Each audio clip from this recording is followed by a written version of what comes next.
اور 100 دفعہ لا الہ الا اللہ پڑھ لیا کرو، یہ زمین و آسمان کے درمیان جتنا فاصلہ ہے اس کو ثواب سے کھا لو۔ سب لا الہ الا اللہ کے پھر برابری کون کر سکتا ہے؟ وہ حدیث بطاقہ ہے نا، کاغذ کے پرزے والی حدیث جامع ترمذی میں، ایک شخص کے 99 دفاتر گناہوں کے کھولے جائیں گے تو اللہ تعالیٰ فرمائے گا میں کسی کے ساتھ ناانصافی نہیں کرتا۔ دوسری طرف ایک کاغذ کا ٹکڑا ڈالا جائے گا جس پہ لا الہ الا اللہ لکھا ہو۔ وہ شخص کہے گا یہ ٹکڑا کیا کر سکتا ہے؟ بس وہ رکھنے کی دیر ہوگی، وہ پڑھنا بھاری ہو جائے گا۔ اللہ کے نام سے تو وزنی کوئی چیز نہیں ہو سکتی، اسے کہتے ہیں کاغذ کے پرزے والی حدیث، اس کے لیے جنت کا حکم ہو جائے گا۔ لا الہ الا اللہ کا مقابلہ نہیں۔ الہ عربی میں الہن کہتے ہیں ایسی ہستی کو جس کو پوجا جائے، جس کی عبادت کی جائے، جو عبادت کے لائق ہو، اور ظاہر ہے کہ اس میں ایسی کوالٹیز ہونی چاہیے جو کسی اور میں نہ ہو، کیونکہ باقی سب نے اس کے سامنے سر تسلیم خم کرنا ہے۔ اللہ تعالیٰ کی کچھ کوالٹیز ایسی ہیں جو کسی اور میں ہو ہی نہیں سکتی، اور کچھ کوالٹیز ایسی ہیں جو اللہ تعالیٰ مخلوق کو اپنی طرف سے تفویض کسی حوالے سے فرما دیتا ہے، جیسے سمع و بصارت ہمیں بھی عطا کی ہوئی، اللہ بھی دیکھتا سنتا ہے، وہ باقی جو ڈفرینسز ہیں وہ تو اپنی جگہ، لیکن کچھ کوالٹیز ایسی ہیں جو عطائی بھی نہیں ہے۔ ان میں سے ایک کوالٹی جو ہے وہ الہ والی، معبود۔ الہن عربی میں کہتے ہیں جس کو پوجا جائے، اور عربی زبان میں جب الف لام ساتھ لگ جاتا ہے تو وہ خاص ہو جاتا ہے۔ جیسے عربی میں سٹی، انگلش میں سٹی کہتے ہیں شہر کو، کوئی بھی شہر ہو سکتا ہے، جب دی سٹی ہوگا تو خاص شہر ہوگا۔ عربی میں مدینہ ہر شہر کو کہا جاتا ہے، لیکن جب ہم المدینہ کہتے ہیں اس سے مراد مدینہ المنورہ ہوتا ہے، جہاں پہ ہمارے محبوب صلی اللہ علیہ وآلہ وسلم کی قبر مبارک ہے۔ اسی طریقے سے الہ تو جھوٹے بنائے ہوئے لوگوں کے موجود ہیں، قرآن حکیم میں جھوٹے الہوں کا بھی ذکر ہے۔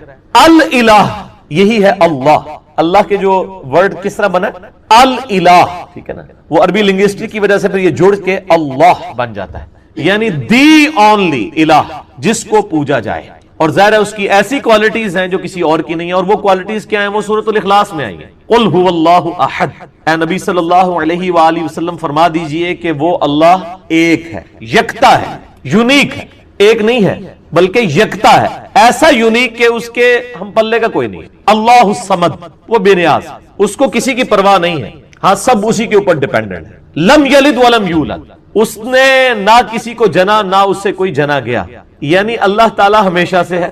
اور اس کے اوپر میرا ایک یوٹیوب پہ کلپ بھی آپ دیکھ سکتے ہیں، ہو کریٹڈ گاڈ، اللہ کو کس نے پیدا کیا۔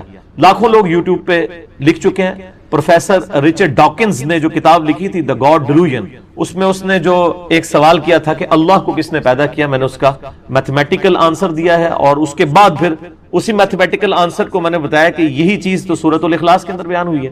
تو اللہ تعالیٰ سے نہ کوئی پیدا ہوا، نہ اس نے کسی کو جنا، نہ وہ خود کسی سے جنا گیا، جس کو ہم آسان طور پہ کہتے ہیں کہ نہ وہ کسی کا باپ ہے نہ کسی کا بیٹا۔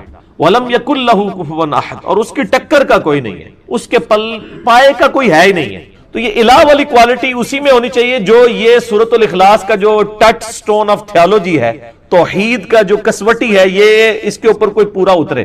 سورۃ الاخلاص کے اوپر اگر کوئی ہستی پوری اترتی ہے تو صرف اللہ کی ذات ہے، کوئی جن، کوئی پیغمبر، کوئی فرشتہ اس میں سے کوئی بھی کوالٹی حاصل کر ہی نہیں سکتا، نہ عطائی طور کے اوپر، ذاتی تو کسی کی ہے ہی نہیں کوئی چیز۔ تو الہ کا مطلب یہ ہے کہ جس کو پوجا جائے، اور وہ ایک ہی ہستی ہو سکے۔ اب پوجنے کا مطلب کیا ہے کہ جب اس کی پرستش کی جا رہی ہے تو ٹوٹل اوبیڈینس اسی کی ہوگی۔ عبادت کا مطلب صرف نماز روزہ حج زکات نہیں ہے، بلکہ ہر معاملے میں ٹوٹل اوبیڈینس کے لائق وہی ہستی ہے، جو وہ حکم دے اس کی بجاوری انسان کے اوپر لازم ہے، اور اس کے مقابلے کے اوپر کسی اور کو نہیں مانا۔ ان الحکم الا للہ، یعنی اللہ کے علاوہ کسی اور کا تو حکم چلنا ہی نہیں ہے۔ اور پیغمبروں کی بھی ہم جو اطاعت کرتے ہیں وہ سورۃ النساء کے اندر آیا کہ ہم نے پیغمبر اس لیے بھیجے کہ اللہ کے اذن سے ان کی اطاعت کی جائے، یعنی وہ بھی من یطیع الرسول فقد اطاع اللہ، جس نے رسول اللہ کی اطاعت کی اس نے گویا اللہ کی اطاعت کی۔ تو پیغمبروں کی کوئی ذاتی دعوت نہیں ہوتی ہے، نہ ان کی ذاتی کوئی شریعت ہوتی ہے، بلکہ وہ تو اللہ تعالیٰ کے ٹرو ریپریزنٹیٹو بن کے آن دا فیس آف ارتھ آتے ہیں۔ تو الہ کی یہ کوالٹیز ہیں کہ آپ نے اس کو ٹوٹلی اس کی اوبیڈینس اختیار کرنی ہے، اور اس کے مقابلے پہ کسی کو نہیں ماننا۔ اور آپ نے بڑی اچھی بات کی کہ سارے الہوں کی نفی کرنی ہے، اور قرآن حکیم میں تو ظاہر بار بار یہ ہے کہ آپ نے طاغوت کی نفی کرنی، کہ ہر پیغمبر میں ہم نے ہر امت کے اندر کوئی نہ کوئی پیغمبر مبعوث کیا۔ وَلَقَدْ بَعَثْنَا فِي كُلِّ أُمَّةٍ رَسُولًا أَنِ اعْبُدُوا اللَّهَ وَاجْتَنِبُوا الطَّاغُوتَ، ہر امت میں ہم نے کوئی نہ کوئی پیغمبر اٹھایا ایک ہی بنیادی دعوت کے ساتھ کہ عبادت کرو اللہ کی اور اللہ کے مقابلے پہ طاغوت کی نفی کرو. یہ اکثر لوگ پوچھ رہے ہوتے ہیں طاغوت کیا ہے. طغا عربی میں کہتے ہیں, طغیانی لفظ اردو میں بھی استعمال, جب سمندر اپنی باؤنڈری سے باہر نکلے تو کہتے ہیں طغیانی آ گئی ہے. تو جو بھی اپنی حیثیت سے اوقات سے باہر نکلے نا اس کو کہتے ہیں یہ طوفان یا طغیانی اس میں آ گئی ہے. تو انسان کی تو حیثیت یہ ہے کہ وہ خدا کو اوبیڈینٹ بن کے رہے, اس کی مخلوق بن کے. جب وہ خود خدائی کا دعویٰ کرنا شروع کر دے یا وہ اپنی اس طرح کی عزت کروانی شروع کر دے جو کہ اللہ کے شان شان ہے, تو گویا وہ اپنی حدود سے باہر نکل گیا. اسی کو طاغوت کہتے ہیں. شیطان بھی طاغوت ہے, شیطانی سسٹم بھی طاغوت ہے, دجالی سسٹم بھی طاغوت ہے. ہر وہ ہستی جو اللہ کے مقابلے پہ کھڑی ہے وہ طاغوت ہے اور اس کی نفی کرنے کا حکم ہے. اور قرآن حکیم میں طاغوت کی نفی جو ہے وہ ایمان سے مقدم قرار دی گئی ہے. اسی لیے آپ دیکھیں ہمارے کلمے کا آغاز کس سے ہوتا ہے؟ لا الہ الا اللہ. یعنی پہلے آپ کرتے ہیں نفی کہ نہیں ہے کوئی معبود سوائے اس اللہ کے, اس کے بعد آپ اللہ کے اوپر ایمان لے کہتے ہیں. پہلے تمام جھوٹے خداؤں کی نفی, لا الہ کوئی الہ نہیں ہے الا اللہ سوائے اس. اور یہ جو میں نے بات کی سورۃ البقرہ میں جو آیت الکرسی ہے, آیت نمبر 255, اس سے اگلی آیت ہے اعوذ باللہ من الشیطان الرجیم, لا اکراہ فی الدین. دین قبول کرنے کے معاملے میں کوئی جبر نہیں, کوئی کسی کو گن پوائنٹ کے اوپر مسلمان نہیں کر سکتا. صرف آپ نے راہ حق لوگوں کے سامنے واضح کرنا ہے. انا ہدیناہ السبیل اما شاکرا و اما کفورا. دین قبول کرنے کے معاملے میں کوئی جبر نہیں ہے. قد تبین الرشد من الغی, بے شک ہدایت جو ہے, رشد و ہدایت وہ گمراہی سے, غی سے, یہ بھی وہی لفظ آ گیا, طاغوت سے, طغیانی سے الگ اللہ تعالیٰ نے کر دیا. حق اور باطل میں اللہ نے فرق خود کر دیا. فَمَن يَكْفُرْ بِالطَّاغُوتِ, تو جو کوئی کفر کرے گا طاغوت کا, وَيُؤْمِن بِاللَّهِ, اور ایمان لائے گا اللہ پر. اللہ پر ایمان لانے سے پہلے آپ نے اللہ کے مخالفین کا کفر کرنا ہے. وہ جو ڈاکٹر اقبال کا بھی ایک شعر ہے نا, کافروں کے کافر اور کافر خدا ہمارا. وہ کافر خدا کیا, یعنی ہر مسلمان کافر بھی ہے. کس چیز کا کافر؟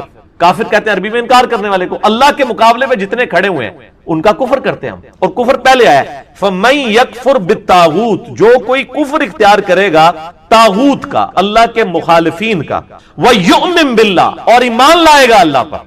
یہ وہ لا الہ, لا پہلے ہے, الا اللہ بعد میں, لا الہ الا اللہ. اچھا یہ مجھے یاد آیا, وہ اگلے دن میں وہ ایک ٹی وی کے اوپر دیکھ رہا تھا, وہ بلوچستان میں کوئی ٹائر شاپ دکھا رہے تھے, اس ٹائر شاپ کا نام رکھا ہوا تھا لا الہ ٹائر شاپ. یہ تو کلمات کفر ہے. اور یہ بچوں کو بھی اکثر وہ سکھا رہے ہوتے ہیں, بیٹا پڑھو لا الہ, لا الہ. چھوٹا بچہ تو پورا جملہ پڑھ ہی نہیں سکتا, تو بچوں کو لا الہ نہیں سکھانا چاہیے, بچوں کو صرف اللہ سکھانا چاہیے. لا الہ سے تو نفی ہو جائے گی, لا الہ الا اللہ تو وہ کہہ ہی نہیں سکے گا بہت چھوٹا بچہ. چھوٹے بچوں کو صرف اللہ سکھائیں. جب وہ بچے جملہ بولنے کے قابل ہو جائیں تو پھر آپ کہیں لا الہ الا اللہ. تو آپ لوگوں کا ذرا لیول دیکھیں کہ وہ میں نے وہ ٹائر شاپ دیکھ رہا تھا, لا الہ ٹائر شاپ. چلو آپ نے ٹائر شاپ کا نام رکھنا ہے تو لا الہ الا اللہ رکھے نا. تو لا الہ کے تو مطلب ہے کوئی الہ نہیں ہے, یہ تو کلمات کفر ہے. تو اکثر ہی کہتے ہیں وہ لا الہ پڑھو جی, لا الہ پڑھو جی, لا الہ نہیں پڑھو, لا الہ الا اللہ پڑھو. اللہ دے بندے ہو, عقل بھی استعمال کرو. تو جس نے طاغوت کی نفی کی, وَيُؤْمِن بِاللَّهِ, اور پھر ایمان وہ اللہ پر لایا, فَقَدِ اسْتَمْسَكَ بِالْعُرْوَةِ الْوُثْقَى لَا انفصام لَهَا, تو اس نے ایک ایسا مضبوط اس نے کنڈا پکڑ لیا کہ جو کبھی ٹوٹنے والا نہیں ہے. یہ وہ لنگر, آپ کو پتا ہے وہ بحری جہازوں کو پرانے زمانے میں بادبان کی کشتیوں کو جب کنارے پہ کھڑا کرتے تو ایک مضبوط سی رسی سے, اس کو اینکر کہا جاتا ہے ہماری وہ انجینئرنگ کی لینگویج میں, اس کے ساتھ باندھ دیتے تھے تاکہ وہ جب ویوز چلیں تو یہ نہ ہو کشتی پھر آگے چلی جائے. اور اسی طریقے سے جو بڑے بحری جہاز ہیں ان کے ساتھ وہ بڑے بڑے وزن رکھے ہوئے ہوتے ہیں, انہوں نے وہ لٹکا کے تو اینکر کے طور پہ کام کرتے ہیں. تو یہ اینکر پرسن بھی لفظ استعمال ہوتا ہے نا, کیونکہ اس کے گرد ہی سارے وہ بیٹھے ہوتے ہیں نا جھوٹ سچ بولنے والے.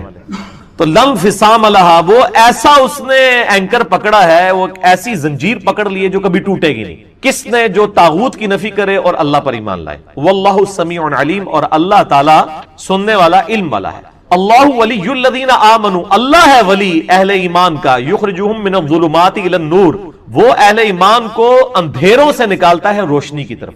اچھا قرآن میں اندھیرے جمع کے سیغے سے آئے ہیں کیونکہ گمراہیاں ہمیشہ زیادہ ہوتی ہیں, اور ہدایت ہمیشہ سنگولر کے سیغے سے آئی ہے کیونکہ ہدایت ایک ہی ہوتی ہے. یہ تو یہ آپ کہتے ہیں نا چاروں راستے ہی حق پہ ہیں, اللہ نے تو ایک ہی راستہ بتایا ہوا ہے, اہدنا الصراط المستقیم, اے اللہ ہمیں سیدھے راستے پر چلا. صراط الذین انعمت علیہم, راستہ ان لوگوں کا, راستے ان لوگوں کے نہیں ہیں, راستہ ایک ہی ہے.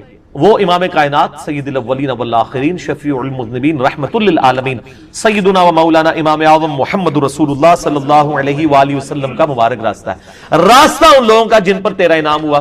تو یہ سمجھتے ہیں وہ جو جتنے سلسلے چل رہے ہیں ہمارے بزرگوں کے، ہمارے وہ سارے بڑے بڑوں کے، وہ کہتے ہیں یہ سارے اسی طرف ہی جا رہے ہوتے ہیں، جبکہ قرآن ہمیشہ گمراہی کو کہتا ہے کہ جمع کے سیغے سے، ہدایت ہمیشہ سنگل ورڈ کے سیغے۔ اللہ تعالیٰ پشت پناہ ہے، ولی ہے، دوست ہے اہل ایمان کا، ان کو نکالتا ہے گمراہیوں سے نور کی طرف۔ والذین کفروا اولیاءہم الطاغوت، اور جو کفر اختیار کرتے ہیں اللہ کا، اللہ کی ناشکری کرتے ہیں، اللہ کے منکر بنتے ہیں، وہ اولیاءہم الطاغوت، وہ جو ہیں وہ طاغوت کے اولیاء ہیں اور طاغوت ان کے اولیاء ہیں۔ یخرجونہم من النور الی الظلمات، اور وہ طاغوت جو ہیں اللہ کے مخالفین، وہ ان کو نکالتے ہیں ہدایت سے گمراہیوں کی طرف، اندھیروں کی طرف۔ اولئک اصحاب النار، یہ ہیں دوست کی، ہم فیہا خالدون، رہیں گے اس میں ہمیشہ ہمیشہ۔ اللہم اجرنا من النار، اللہم اجرنا من النار، اللہم اجرنا من النار۔ لہٰذا یہ جو الہ اور عبادت کے مفہوم میں جو ہے وما خلقت الجن والانس الا لیعبدون، اس میں حقوق اللہ، حقوق العباد، تمام کی تمام چیزیں داخل ہیں، اور یہ تو لوگوں نے ڈویژن کی ہوئی ہے۔ حقوق العباد بھی بیسیکلی حقوق اللہ ہی ہیں، کیونکہ اللہ ہی نے حقوق بتایا نا۔ اگر اللہ کے حقوق نہ ہوتے تو آج مسلمانوں نے بھی جو ہے وہ اولڈ ایج ہاؤسز بنائے ہوئے ہوتے اور اپنے ماں باپ کو وہاں پہ پھینکا ہوا ہوتا۔ مسلمان اپنے بوڑھے ماں باپ کو ان کی بد اخلاقیوں اور کمزوریوں کے باوجود کیوں برداشت کر رہے ہوتے ہیں؟ کہ اللہ نے کہا کہ بڑھاپے میں بچوں کی مانند ہو جاتے ہیں، ان کو اف تک مت کہنا۔ ادروائز تو اگر انسانی طور پہ جو کچھ انگریز کر رہے ہیں جانوروں والا سلوک، وہی ہم لوگ بھی کر رہے ہوتے ہیں نعوذ باللہ، تو یہ فرق بھی نہیں کرنا چاہیے۔ اچھا، پھر اس میں مجھے وہ حدیث بھی یاد آ گئی، بخاری اور مسلم کی متفق علیہ حدیث ہے۔ اس کا ٹچ سٹون پھر کیا ہے؟ ٹھیک ہے کہ آپ صلی اللہ علیہ وآلہ وسلم نے فرمایا اس شخص نے ایمان کی حلاوت چکھ لی جس میں 3 نشانیاں ہوں گی۔ نمبر 1، اللہ اور اس کا محبوب صلی اللہ علیہ وآلہ وسلم اسے پوری دنیا میں سب سے بڑھ کر محبوب ہو جائے۔ نمبر 2، اس کی دوستی اور دشمنی کا معیار اللہ کی ذات، الحب للہ والبغض للہ، محبت بھی اللہ کے لیے اور دشمنی بھی۔ اور تیسری نشانی یہ کہ کفر کی طرف لوٹایا جانا اس کے لیے اتنا ہی مشکل ہو جائے گا جتنا آگ میں جلایا جانا، یعنی وہ آگ میں جلنے کے لیے تیار ہو جائے گا، ایمان نہیں چھوڑے گا۔ جب اس لیول پہ کوئی پہنچے گا تو وہ مومن ہوگا۔ باقی تو سارے پھر دودھ پینے والے مجنو ہیں، وہ شعر و شاعری کرنے والے، نعتیہ اشعار پڑھنے والے مسلمان ہیں، وہ پریکٹیکل مسلمان تو اور ہے، یا وہ جو میں اکثر کہتا ہوں کہ وہ پاکستان کے شناختی کارڈ میں مسلمان ہے۔ اللہ کے حضور شناختی کارڈ جو ہے وہ ڈیفرنٹ ہے۔ اس میں تو صحیح مسلم میں حدیث ہے 246 نمبر انٹرنیشنل نمبر کے مطابق کتاب الایمان چیپٹر میں کہ بندے کے کفر اور اسلام، شرک اور ایمان کے درمیان فرق کی نماز ہے۔ لیکن آپ یہاں پہ دیکھ لیں کتنے % لوگ مسلمان نماز پڑھ رہے ہیں انڈیا، پاکستان، بنگلہ دیش کے اندر، چلے عرب ملکوں میں پھر بھی رواج ہے، انڈونیشیا، ملیشیا میں بھی، لیکن یہاں پہ وہ سارے مسلمان ہیں۔ ٹھیک ہے، قانونی طور پہ ہم بھی ان کو مسلمان ہی کہتے ہیں، ظاہر ہے جب مریں گے جنازہ بھی ان کا پڑھ دیں گے، بہرحال جنازہ پڑھ کے ہی ان کو قبر تک ہی اتار سکتے ہیں، اس کے بعد ہم کچھ نہیں کر سکتے کسی کے لیے، نہ ہمارے لیے کوئی کچھ کر سکتا ہے۔ دعائی کی جا سکتی ہے، وہ اللہ کی مرضی ہے کسی کے حق میں قبول کرے یا نہ کرے۔ تو یہ ساری کی ساری مختصر باتیں جتنی میرے ذہن میں تھی میں نے کر لی۔ علی بھی اگلا سوال ہے، آج سے 10 سال پہلے میں بریلوی سے اہل حدیث کی طرف چلا گیا تو مجھے ایک توحیدی بھائی نے کہا کہ آپ اپنے فوت شدہ بے نمازی باپ کے لیے دعائے مغفرت نہیں کر سکتے کیونکہ بے نمازی کافر ہوتا ہے اور کافر کے لیے دعائے مغفرت سورہ توبہ میں منع ہے۔ توحیدی بھائی میں تو پہلے اس لفظ نو پڑھا ہے، یہ توحیدی بھائی سے مراد یہ نہیں وہ جن کو وہ مباحث سمجھ، وہ آپ کو پتا ہے شیعہ کے اندر نا جو لوگ ذرا توحید کی بات کرتے ہیں ان کو وابی شیعہ کہا ہے، اور یہ وابی کا لفظ ایون کرسچنز میں بھی ہے۔ کرسچنز میں جو یہ کیتھولک ہے نا وہ پروٹیسٹنٹ کو وابی کہتے ہیں کیونکہ وہ بت پرستی کے، بت لٹکانے کے خلاف ہیں۔ تو وہ میں نے ایک وہ ویڈیو کے اندر وہ حیدر بھائی کے لیے کہہ دیا کہ ہمارے ایک بھائی ہیں وہ مواحد ہیں اہل، وہ کہتے ہیں جی منو تو لوگ میسج کر رہے ہیں ایسی مشرک ہیں۔ تو میں نے کہا بات یہ کہ جب شیعہ کے ہاں خود اسٹیبلش ہے کہ ایک وابی شیعہ ہوتے ہیں اور دوسرے سادہ شیعہ ہوتے ہیں، ان کو میں نے نام دیا سنی شیعہ، ایک وابی شیعہ ہوتے ہیں ایک سنی شیعہ ہوتے ہیں۔ تو وہ وابی شیعہ ان کو کہتے ہیں جو یا علی مدد کے حوالے سے جو ہے نا اس کے غلط مفہوم کو نہیں لے کے جاتے، صحیح والے مفہوم کو، جس نے جواد نقوی صاحب نے بھی ایک کلپ چڑھایا کہ یا علی مدد کا مطلب ہے کہ سیدنا علی نے جو علمی خدمات کی ہم ان کے علم سے استفادہ کریں، ٹھیک ہے، اس کا یہ مطلب نہیں ہے کہ ان سے وہ خدائی والا رشتہ رکھیں۔ جیسے وہ کہتے ہیں کہ جب انہوں نے بڑی پیاری مثال دی، انہوں نے کہا جب میرے یعنی گھر کی ٹوٹی خراب ہوگی تو میں یا علی مدد نہیں کہوں گا، میں پلمبر کو بلاؤں گا۔ زبردست۔ تو انہوں نے کہا جب آپ، کیونکہ حضرت علی کی یہ فیلڈ نہیں ہے، حضرت علی کی فیلڈ علم ہے، اور علم وہ انہوں نے آگے نہیں سکھانا، وہ اپنا علم نہج البلاغہ کی شکل میں جو ان کے پاس موجود ہے، ہمارے ہاں بھی یعنی جو ان کے اقوال موجود ہیں اس کی شکل میں دے کے گئے ہیں، تو یہ علی مدد کا ہی مفہوم ہے۔ تو میں نے کہا جی اگر میں آپ کو کہتا کہ ہمارے ایک بھائی تھے جو وہابی شیعہ تھے، تو وہ تو ان کو برا لگنی تھی، تو میں نے تو بڑا لفظ احتیاط والا استعمال کیا، مواحد. تو چلے ایک اور لفظ بھی ہو گیا، توحیدی. توحیدی بھائی، سر یہ جو توحیدی بھائی نے آپ کو مشورہ دیا نا، یہ غلط دیا ہے. یہ توحیدی بھائی جو ہے نا، یہ بڑے خطرناک ہیں اس حوالے سے، اور یہ اتنے خطرناک ہیں کہ ان کے ماں باپ میں سے اگر کوئی بریلوی یا کوئی دیوبندی ہو تو یہ تو اپنے ماں باپ کے جنازے بھی نہیں پڑھتے، اور کہتے ہیں کہ یہ مشرک ہے. اور مشرک، سر کلمہ گو مشرک اور کافر مشرک میں فرق ہے. کلمہ گو مشرک کی تکفیر نہیں ہو سکتی جب تک کہ کفر بوا اس کے اندر نہ پایا جاتا. میرا حالیہ دنوں میں ایک کلپ چڑھا ہے، میں سمجھتا ہوں میری زندگی میں ایک اہم ترین کلپ ہے، میں تکفیر کیوں نہیں کرتا. اس میں نے کئی ایک دلائل دی کہ جو بندہ اللہ رسول آخرت کو مانتا ہے، ختم نبوت کو، قرآن کو مانتا ہے، اپنی گمراہیوں کے باوجود آپ کلمہ گو مشرک یا بدعتی یا گمراہ تو اسے کہہ سکتے ہیں، کافر نہیں کہہ سکتے. چونکہ کافر نہیں کہہ رہے تو آپ اس کے لیے دعائے مغفرت کریں گے. نماز نہ بھی پڑھتا ہو تب بھی کریں گے، کیونکہ نماز نہ پڑھنے والا عملاً کافر ہے، عقیدے میں کافر نہیں ہے. وہ صحیح مسلم کی حدیث ہے 246 کہ نبی علیہ السلام فرمایا بندے کے کفر اور اسلام کے درمیان فرق نماز ہے. لیکن یہ جو فرق ہے نماز والا، یہ عملاً ہے کہ ظاہر ہے کہ کافر جو ہے وہ نماز نہیں پڑھتا، مسلمان نماز پڑھتا ہے. لیکن ایک بندہ اللہ رسول کو مان رہا ہے، آخرت کو مان رہا ہے، اور نفس کی وجہ سے نماز نہیں پڑھ رہا، اس کو عقیدے میں آپ کافر کس طرح کہہ دیں گے؟ جس کے جرم کی جتنی انٹینسٹی آپ اتنی ڈیفائن کریں گے. اب آپ کہیں گے جی اس کا ثبوت دیں، تو سر ثبوت حاضر ہے، بخاری مسلم دونوں میں حدیث موجود ہے. نبی صلی اللہ علیہ وآلہ وسلم نے فرمایا کہ جب اللہ تعالیٰ مجھے شفاعت کا اذن دے گا تو میں جہنم کی طرف جاؤں گا، اور جتنی اللہ میرے لیے تعداد مقرر کرے گا میں ان لوگوں کو جہنم سے نکال کے جنت میں لے آؤں گا، بار بار جاؤں گا، بار بار جاؤں گا، حتیٰ کہ الفاظ ہیں کہ میں اس شخص کو بھی دوزخ سے نکال دوں گا جس نے زندگی میں، جس کے پلے کوئی نیکی نہیں ہوگی سوائے ایک نیکی کے، اس نے ایک دفعہ لا الہ الا اللہ کہا ہو. محمد رسول اللہ اس میں امپلائیڈ ہے، یہ ظاہر ہے. اب جس شخص نے زندگی میں کوئی اچھا کام نہ کیا، اگر اس نے ایک جمعے کی بھی نماز پڑھی ہوتی تو حضور اس کو ذکر کرتے نا. فرمایا اس میں الفاظ ہیں بخاری مسلم میں کہ سوائے ایک دفعہ صدقے دل سے لا الہ الا اللہ محمد رسول اللہ پڑھنے کے اس نے کوئی نیک کام نہیں کیا ہوگا. تو وہ عملاً اس کا مطلب ہے پکا کافر ہے. اگر اس نے نماز، روزہ، حج، زکات کی ہوتی تو حضور اس کا بھی ذکر کرتے.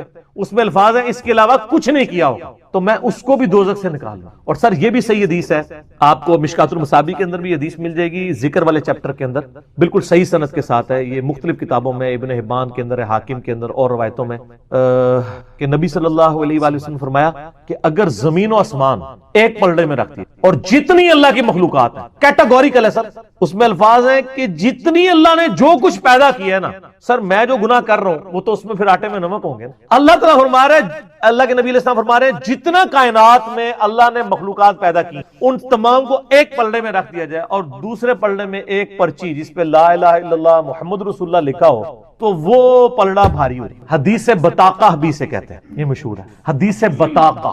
اس کو کاغذ والی حدیث کہتے ہیں. یہ صحیح سند سے ہے، اس سے شیخ البانی، شیخ زبیر لیزئی اور باقی محدثین یعنی کہتے ہیں کہ یہ حدیث بطاقہ اس چیز کا ثبوت ہے کہ جس نے ایک دفعہ بھی کلمہ پڑھا ہے ایک نہ ایک دن اپنا عذاب بھگت کے. سر لیکن وہ عذاب تو پھر کچھ سوچ بھی نہیں سکتے. ہم تو 10 سیکنڈ کے لیے موم بتی کے فلیم کے اوپر ہاتھ نہیں رکھ سکتے. 10 منٹ کے لیے دوزخ کا عذاب. بخاری مسلم کی حدیث ہے کہ نبی صلی اللہ علیہ وآلہ وسلم نے فرمایا جہنم کی آگ اس زمین کی جو آگ ہے اس سے 70 گنا زیادہ تیز ہے. ادھر کسی کو کہا جائے کہ ایک نماز چھوڑنے پہ، فجر کی نماز چھوڑنے پہ فجر سے زور تک ایک جلتے ہوئے تندور میں الٹا لٹکایا جائے گا، وہ کہے گا جی توبہ، اور آخرت کے لیے کہہ دیتے ہیں وہ جی خیر ہے پھر ہی لگے گا. یہ کہانی ہے. یہ بھی جس طرح علماء کہانیاں کراتے ہیں نا، اس طرح پبلک نے بھی کہانیاں کرائی ہیں. یہ پبلک کی کہانی ہے. کبھی امیجن نہیں کر رہے ہوتے اس کو. اچھا یہ چونکہ ہم امیجن کر سکتے ہیں، تندور ہم نے خود دیکھا ہوا ہے اس لیے یہ امیجن ہو جاتا ہے. اسی کہتے ہیں نو. اچھا اس طرح کسی کو کہا جائے کہ کسی بندے کو فجر کی نماز چھوڑنے پر ایک ایسے کمرے میں فجر سے زور تک بند کیا جائے گا جس کا سائز 10 بائی 10 فٹ ہوگا، اس میں 100 کوبرا سانپ، 100 بچھو، 100 اجدہے جتنے تھی نہ لے لو ہون گے، لیکن کوئی نہیں فجر تو زور تک ہی بس ایک پھیرے ایک نہیں. لیکن سر ان سانپوں کو تو ہم مار بھی سکتے ہیں، آخرت میں تو کوئی سانپ کو مارنا بھی جائے نہیں مار سکتا، وہ مرنا ہی نہیں، وہ اللہ کی طرف عذاب ہے. وہاں تو آپ اپنے آپ کو بھی نہیں قتل کر سکتے. اسی لیے قرآن میں آتا ہے نا کہ آج ایک نہیں کئی ایک موتیں مانگو، موت نہیں آئے گی کیونکہ وہ تو مینڈے کی شکل میں ہو چکی ہے. انسان اپنے آپ کو مار کے بھی جان نہیں چھڑا سکتا. تو یہ کہنا آسان ہے. لہذا یہ جو آیت ہے نا سورہ التوبہ کے اندر کہ کسی مومن کے لیے اور مومنہ کے لیے جائز نہیں ہے، سورہ توبہ کے بالکل اینڈ پہ یہ آیات آتی ہیں کہ وہ اپنے مشرک رشتہ داروں کے لیے دعائیں مغفرت کریں بعد اس کے کہ ان پہ یہ بات کھل چکی ہو کہ وہ مشرک تھے اور پھر ساتھ ہی اللہ تعالیٰ نے فرمایا کہ ابراہیم علیہ السلام نے جو اپنے مشرک باپ کے لیے دعا کی تھی تو وہ اس وعدے کے سبب تھی جو انہوں نے گھر سے نکلتے وقت سورہ مریم میں آتا ہے نا کہ میں تیرے لیے دعائے مغفرت کروں گا، اور جب ابراہیم کو پتا چلا تو ابراہیم علیہ السلام نے ان کے لیے دعا کرنا چھوڑ دی۔ یہ ساری یعنی یہ پوری یہ میں نے آیات کا ترجمہ پڑھا، سورہ توبہ کا آخری رکوع پڑھ لیں، اسی پہ میرا ایمان ابی طالب والا ایک کلپ بھی ریکارڈڈ ہے، لاکھوں لوگوں نے دیکھا ہے، مسئلہ 98 ایمان والدین مصطفیٰ صلی اللہ علیہ وآلہ وسلم اور ایمان ابی طالب کے اوپر، اس میں نے انہی آیات کے کانٹیکسٹ میں ڈیٹیل گفتگو کی تھی۔ لہٰذا جو کلمہ گو ہے میرے بھائی اس کا جنازہ بھی پڑھیں اور اس کے لیے دعائے مغفرت بھی کریں، آپ کی دعاؤں کی ضرورت ہے۔ سنن ابن ماجہ میں حدیث ہے ایک شخص کے یعنی مرنے کے بعد اللہ تعالیٰ اس کو اس کے درجات بلند کرتا ہے، تو وہ بندہ پوچھتا ہے اے اللہ میں نے تو یہ نیکی نہیں کی ہے، میرا درجہ کیوں بلند ہوا ہے؟ تو بتایا جاتا ہے کہ تیرے بیٹے نے تیرے لیے دنیا میں دعا کی ہے، اس کی وجہ سے تمہارے ساتھ یہ معاملہ ہے۔ صحیح مسلم میں حدیث ہے نا کہ مردے کے عمل منقطع ہو جاتے ہیں سوائے 3 اعمال کے، ایک صدقہ جاریہ اور علم کی بات، اور تیسرا نیک اولاد۔ تو نیک اولاد خود صدقہ جاریہ ہے، ماں باپ کو آٹومیٹکلی ثواب ملتا ہے چاہے وہ زندہ ہوں چاہے مر چکے ہوں۔ تو اولاد کا کام ہے کہ اگر باپ اس طرح مرا ہے اس کے لیے زیادہ دعا کریں۔ اور اب ہمارے ویڈیوز کے بعد تو جن کے ماں باپ جو شرک پہ بھی مرے ہوئے ہیں نا مسلمانوں، ان کو بھی امید لگ گئی ہے۔ پہلے یہ جو آپ کے توجیوں نے کہانیاں کرائی ہوئی تھی نا تے وہ تے گئے جے، ٹھیک ہے جی، انہوں نے امید لگی ہے کہ یار کلمہ گو مشرک اور کافر مشرک کی فرق ہے، ٹھیک ہے، ان کی امید ضرور رکھیں لیکن خود یہ کام نہ کریں سر، نہ خود نہیں یہ کام کرنا، ٹھیک ہو گیا۔ لا حول ولا قوت الا باللہ، نہیں ہے طاقت نیکیاں کرنے اور نہ ہمت ہے گناہوں سے بچنے کی مگر اس کی توفیق سے۔ یعنی آپ سرنڈر کر دیتے ہیں کہ اے اللہ تیری توفیق ہے، یہ اسم اعظم ہے، لا حول ولا قوت الا باللہ۔ اس میں اللہ کا ذکر بھی ہے، اللہ کے سامنے عاجزی کا اظہار بھی ہے، اللہ کی تعریف بھی ہے، اور دوسرے نمبر پہ میں ساتھ پڑھتا ہوں اللہم صلی علی محمد وعلی آل محمد، درود شریف، کیونکہ جامعہ ترمذی میں حدیث ہے جو شخص اللہ کی حمد اور درود شریف کے ذریعے اللہ کی طرف متوجہ ہوتا ہے نا، اللہ تعالیٰ اسے محروم نہیں لوٹاتا۔ تو یہ دونوں کام میں یکجا کرتا ہوں۔ یہ وہ آیت ہے جس کے بارے میں نے کہا تھا کہ آپ کسی بھی پاکستان کے چوک میں یہ آیت اگر تلاوت کر دیں ترجمے کے ساتھ، بھلے آپ اعلیٰ حضرت کا ہی ترجمہ پڑھ دیں، تو آپ کا غیبانہ نماز جنازہ ہمیں پڑھنا پڑ جائے گا۔ اتنا حوصلہ ہی نہیں کہ یہ آیت کوئی سن سکے۔ سورۃ الاعراف آیت نمبر 188، اگر نبی علیہ السلام کا یہ سٹیٹس ہے تو بابت شاہی کوئی نہیں۔ قل لا املک لنفسی نفعا ولا ضرا، اے نبی تم فرماؤ میں تو اپنی جان کے لیے بھی کسی بھی نفع اور نقصان کا مالک نہیں ہوں، الا ما شاء اللہ، مگر جو اللہ چاہے۔ اب اس کو اسی آیت میں پھر کھولا گیا کہ اس سے مراد کیا ہے نفع نقصان کا مالک نہیں ہوں۔ وَلَوْ كُنْتُ أَعْلَمُ الْغَيْبِ، اگر میں خود سے غائب جان لیتا، مجھے پتا چل جاتا کہ مستقبل میں کیا ہونے والا ہے، لَاسْتَكْثَرْتُ مِنَ الْخَيْرِ، تو میں خیر کثیر جمع کر لیتا۔ وَمَا مَسَّنِيَ السُّوءُ، اور مجھے کبھی کوئی برائی نہ پہنچتی، کوئی تکلیف نہ پہنچتی، میں پہلے ہی اس کے لیے کوئی معاملات کو سیٹل کر لیتا ہے۔ نبی علیہ السلام کو اگر پہلے یہ پتا چل جاتا کہ ایگزیکٹلی کیا ہونا ہے، ویسے تو بخاری میں آتا ہے نبی علیہ السلام کو احد کے موقع پر ایک خواب دکھایا گیا تھا کہ آپ کے سامنے ایک گائے ذبح ہو رہی ہے، تو آپ کو یہ کلک کر گئی کہ کل یہ دن مشکل ہونے والا ہے مسلمانوں پر، لیکن ایگزیکٹلی کیا ہوگا کہ وہ 50 تیر انداز میں سے 35 جو ہے وہ درہ چھوڑ دیں گے۔ حالانکہ بخاری میں الفاظ سے نبی علیہ السلام نے کہا کہ تم دیکھو کہ ہماری لاشوں کو چیل کوے بھی اٹھا رہے ہیں نا، تب بھی تم نے یہ درہ نہیں چھوڑنا۔ اس سے زیادہ اور کیسے سمجھایا جاتا، لیکن ہو گیا وہ۔ اس کی وجہ سے نبی علیہ السلام کے بھی دانت شہید ہوئے، 70 کے قریب صحابہ شہید ہوئے، صرف ان 35 بندوں کی نافرمانی کرنے کی وجہ سے۔ اس پہ میں جملہ بولتا ہوں کہ اگر نبی دنیا میں موجود ہوں اور نبی کے ماننے والے نبی کی نافرمانی کریں تو اس کا رزلٹ یہ نکلتا ہے کہ باقی مسلمان بھی تکلیف کاٹتے ہیں، خود نبی بھی تکلیف کاٹتے ہیں۔ آج تو نبی دنیا میں موجود نہیں ہے، آج اگر ہم اللہ اور اس کے رسول کی نافرمانیاں کریں گے تو ہمیں یہ کون سا تکبر ہے کہ نبی علیہ السلام کی دعاؤں کا حصہ ہمیں مل جائے گا؟ جب نبی دنیا میں موجود تھے اور چند لوگوں نے نبی علیہ السلام کی نافرمانی کی، اس کی پاداش میں اللہ تعالیٰ نے نبی علیہ السلام کے بھی دانت شہید ہوئے، 70 صحابہ بھی شہید ہو گئے۔ اگر لحاظ ہونا چاہیے تھا وہاں ہوتا نا، یہ اللہ تعالیٰ نے ایگزامپل سیٹ کی کہ یہ نعرے مارنے چھوڑ دو جو کچھ بھی ہے تیرے محبوب کی امت سے نہ، محبوب کی اتباع کرو گے پھر یہ نسبت بھی کام آئے گی. تمہیں تو یہی بتایا گیا نا کہ نبی نے شفاعت کرنی ہے، یقیناً کرنی ہے، یہ تو سب کو پتا ہے، لیکن جو شکایت لگانی ہے وقال الرسول یا رب ان قوم اتخذوا هذا القرآن مهجورا، نبی شکایت کریں گے کہ میری امت نے قرآن کو پیٹ کے پیچھے ڈال دیا تھا. سورۃ الفرقان سورت نمبر 25 آیت نمبر 30. یہ نہیں آپ کو بتایا گیا. ان انا الا نذیر وبشیر لقوم یؤمنون، میں تو نہیں ہوں مگر ڈر سنانے والا اور خوشخبری دینے والا ان لوگوں کے لیے جو بات ماننا چاہیں، جو ایمان لانا چاہیں. یہ آیت بالکل کلیئر کٹ بتا رہی ہے کہ نبی علیہ السلام اپنی جان کے لیے بھی نفع نقصان کے مالک نہیں ہے، کسی کو تو آپ چھوڑ دیں. نمبر 2، غائب خود سے نہیں جانتے. ہاں اللہ تعالیٰ بتائے تو وہ تو نبی ہوتا ہی وہ ہے جسے غیبی خبریں ملے. نبی کے لیے جو علم غیب نہیں مانتا وہ گمراہ نہیں، کافر ہے. یہ بنیادی عقیدہ ہے. وما كان الله ليطلعكم على الغيب، اللہ کی یہ شان نہیں کہ ہر ایک شخص کے اوپر غیب کی خبر جو ہے وہ دے اسے. ولكن الله يجتبي من رسله من يشاء، بلکہ اللہ تعالیٰ اپنے رسولوں میں سے چن لیتا ہے جسے چاہتا ہے. تو رسول ہوتا ہی وہ ہے جس کے پاس غیبی خبریں آتی ہیں. وہ جتنا اللہ تعالیٰ بتاتا ہے وہ امت تک پہنچا دیتے ہیں، خود سے نہیں جانتے بلکہ اللہ تعالیٰ کے بتانے پر، اور جتنا اللہ تعالیٰ بتاتا ہے. اسی آیت کا ایک ورژن جو ہے وہ سورۃ الانعام میں سورت نمبر 6 میں آیت نمبر 50 ہے، لیکن اس میں کچھ اور الفاظ ہیں. ورنہ یہ آیت بھی کافی تھی، لیکن میں نے وہ اسی لیے ڈالی کہ کچھ الفاظ اس میں مزید ایڈ ہیں. اسی مفہوم کی آیت ہے. قُلْ لَا أَقُولُ لَكُمْ عِنْدِي خَزَائِنُ اللَّهِ، اے نبی تم فرماؤ میں تو یہ نہیں کہتا کہ میرے پاس اللہ کے خزانے ہیں. یہ کہتے ہیں بخاری مسلم میں ہے کہ نبی علیہ السلام کو اللہ تعالیٰ نے کہا کہ خواب دکھائی گئی کہ زمین کے خزانوں کی چابیاں دے دی گئی ہیں. اور بھائی اس سے مراد رومنز اور پرشینز کے جو خزانے تھے مسلمانوں کے پاس آنے تھے. نبی صلی اللہ علیہ وآلہ وسلم کو خوشخبری دی گئی کہ آپ کی امت وہاں تک پہنچ جائے گی. انہوں نے کہا نہیں، جو کچھ زمین میں ہے وہ نبی علیہ السلام تقسیم کر رہے ہیں، خزانے دے دیے گئے ہیں. تو قرآن اس کے لیے ہے.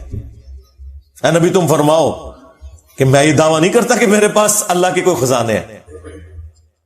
ہاں جب اللہ تعالیٰ نے دیے وہ آپ کی امت تک بھی پہنچے، وہ معاملہ الگ ہے.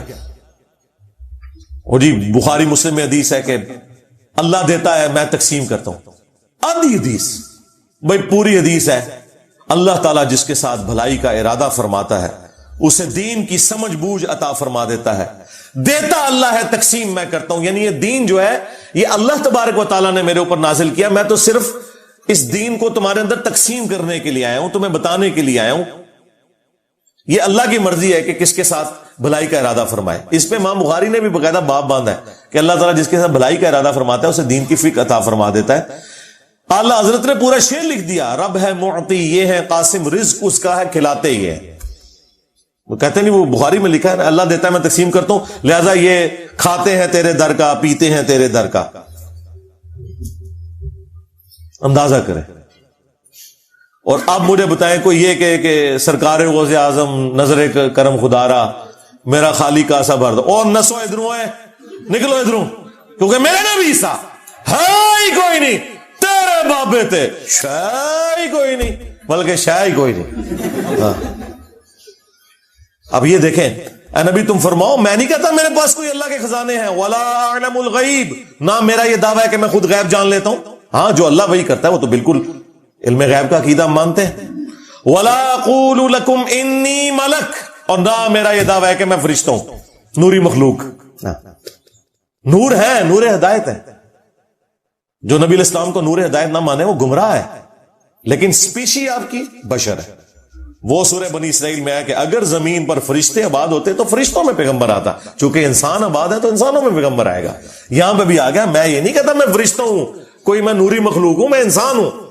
ان اتبع الا ما یوحى الی، میں تو خود اسی کی پیروی کرنے والا ہوں جو میری طرف وحی کی جاتی ہے. قل هل يستوي الاعمى والبصير، اے نبی ان سے فرماؤ بھلا بتاؤ کہ اندھا اور آنکھ والا برابر ہو سکتے؟ افلا تتفکرون، تو کیا تم غور نہیں کرتے؟ ہم بھی نہیں یہ کہیں گے کہ اندھو، عقل کے اندھو، قرآن و سنت سے دور بھاگنے والوں، تم اور قرآن و سنت والے کبھی بھی برابر نہیں ہو سکتے. تم اپنے بابوں کے دین کے اوپر ہو، صرف ان بابوں کو مانو جو کتابوں کو مانتے ہیں، کیونکہ عزتیں ان بابوں نے اویل کی تھیں کتابوں کی وجہ سے. چندے بٹورے تھے انہوں نے اللہ اور اس کے رسول کے نام کے اوپر عز و جل و صلی اللہ علیہ وآلہ وسلم. سواریاں انہوں نے سوار کی تھی مکے اور مدینے کے نام کے اوپر، لیکن افسوس پھینکی جا کے بغداد شریف، دیوبند شریف، اجمیر شریف، بریلی شریف کے اندر. غداری کی ہے تم لوگوں نے اپنے نبی کے ساتھ. دیکھ لو پھر اللہ تعالیٰ نے کیسا انتقام لیا ہے تم سے. کتنی بڑی بلا تمہارے اوپر چھوڑ دیا. میں نبی سا ہے ہی کوئی نہیں، تیرے بابے تھے شاہ ہی کوئی نہیں. اللہ کی یاد، لا الہ الا انت سبحانک انی کنت من الظالمین، سورۃ الانبیاء میں آیا. اور اللہ تعالیٰ نے فرمایا سورہ الصفات میں کہ اگر یونس اس دعا کے ساتھ ہمیں یاد نہ کرتا، ہائے ہائے، تو پھر اسی دن مچھلی کے پیٹ سے نکالا جاتا جس دن کے مردے نکالے جائیں گے. یعنی قیامت تک، یعنی وہ مچھلی یونس کی قبر بن جاتی اگر وہ یہ دعا نہ کرتا. اس سے کئی رزلٹ نکلے. ایک تو رزلٹ یہ نکلا کہ یہ دعا اللہ کو اتنی محبوب ہے کہ وہ اللہ جس کا جلال اتنا ہے کہ وہ اپنے پیغمبر کو بھی کہہ رہا ہے کہ تو نے قیامت والے دن ہی نکلنا تھا، کہ مجھے اتنا غصہ ہے تیرے اوپر، گناہ کے اوپر نہیں، لغزش کے اوپر. وہ غصہ بھی ٹھنڈا ہو گیا. اس لیے میں کہتا ہوں سب سے بیسٹ استغفار جو آئے ہیں ان میں سے ایک لا الہ الا انت سبحانک انی کنت من الظالمین ہے. اور جامعہ ترمذی میں حدیث ہے جو شخص بھی یونس کی دعا کے ساتھ اللہ کی طرف متوجہ ہوا اللہ اسے معروم نہیں لوٹائے گا. یہ اسماء اعظم میں سے ہے. اور قرآن میں بھی ہے کذالک ننجی المؤمنین، مومنین کو بھی ہم نجات دیں گے جو یہ یونس کی طرح دعا مانگے گا. یہ تو قرآن میں بھی ذکر ہے. لا اچھا اس کی دیکھیں ترجمہ کتنا پیارا ہے. لا الہ الا انت، کوئی معبود نہیں سوائے تیرے، سبحانک، اللہ تو تو غلطیوں سے پاک ہے، انی کنت من الظالمین، میں تو انسان ہوں، غلطیاں کروں گا. یار اس سے بہتر انداز ہو سکتا ہے کہ یا اللہ تو تو غلطی اس لیے نہیں کرتا کہ تو تو پاک ہے. تو پاک تو صرف تو ہے، مخلوق تو اس لیول پہ پاک ہو نہیں سکتی. اس لیے ورنہ تو ہم مخلوق کو بھی سبحان پیغمبروں کے ساتھ بھی لگا رہے ہوتے.